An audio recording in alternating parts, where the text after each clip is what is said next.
I'm Rob from Barefoot Gaming, and this is the Sparc review in virtual reality.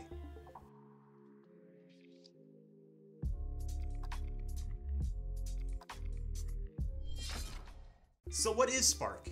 I would say that this is kind of a cross between something like Racquetball and Tron, and it's a futuristic, competitive, multiplayer game. So what you have is you have two competitors standing across from each other. You have a large target behind your back. Your goal is to try to get your ball and hit your opponent with it. However, when you're holding the ball, you also have a shield.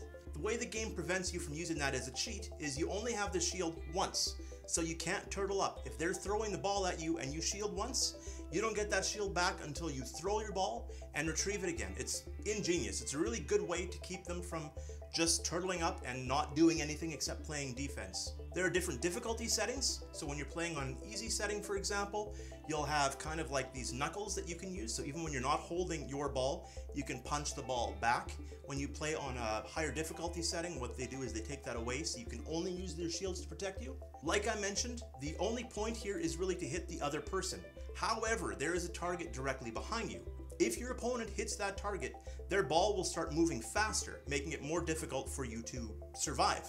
The game lets you customize what you look like. It's also a really neat lobby mode, so when you lose, and you're going to lose, you can watch other people play, and you're kind of like this big spectator floating above, and you can see the entire gameplay. It's actually really interesting to watch. Talking back and forth to your opponent is a big part of this.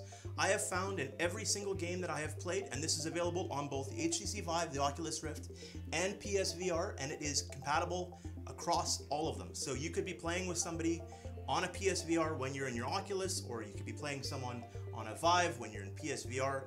It's a really good idea of expanding how many people have access to multiplayer games. One of my biggest complaints right now in VR is so many of the multiplayer games don't stand a chance, because if there aren't enough people playing them and the VR market is still relatively small, a game will just die out, even if it's really good. So by the basic fact that this is available across all the VR platforms, you will have more people to play with for a longer period of time, hopefully lengthening how long this game will be good.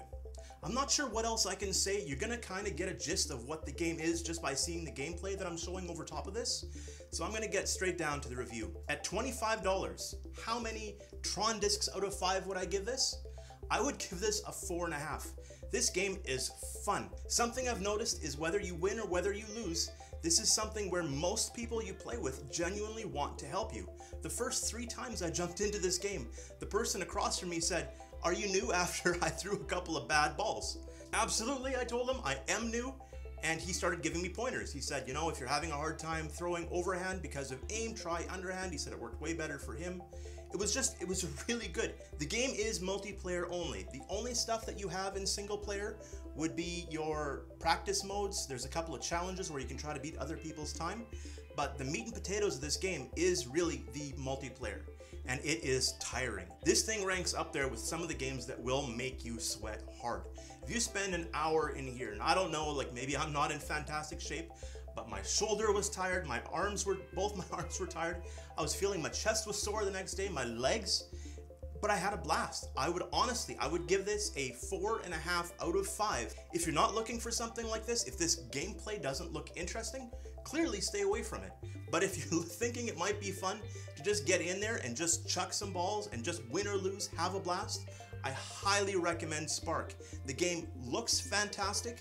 I've had 0 lag. I haven't had any glitches when I was playing, and I have played with people on every different platform. This is fantastic. That's it. I don't know what else to tell you. This is a fun game. Sparc is fun. The end. Thank you so much for watching another one of our reviews. Like, subscribe, leave comments. I love hearing from you. And that's it. We're out of here. Talk to you later. Bye.